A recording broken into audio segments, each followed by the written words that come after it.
جزاهم الله خير، تحركت الامور وجابوني هنا مشفى، وكذلك المشفى ما قصر معي يعني، اهتم بالكثير يعني، فقال خلاص نوديك المشفى علشان انت نعمل لك قسطره.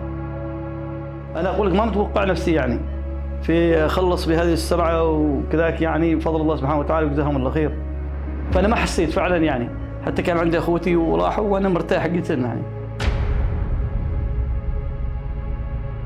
هذه نعمه لما طمني الدكتور قال لي خلاص هذيك ما تشوف معك وانفتح، الحمد لله رب العالمين. لكن الحمد لله حس براحه يعني. حقيقه عملوا لي معامله جميله يعني طيبه.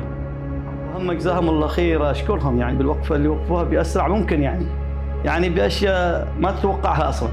الحمد لله رب العالمين وجزاكم الله خير يعني. اشكرهم حقيقه واشكر المملكه السعوديه.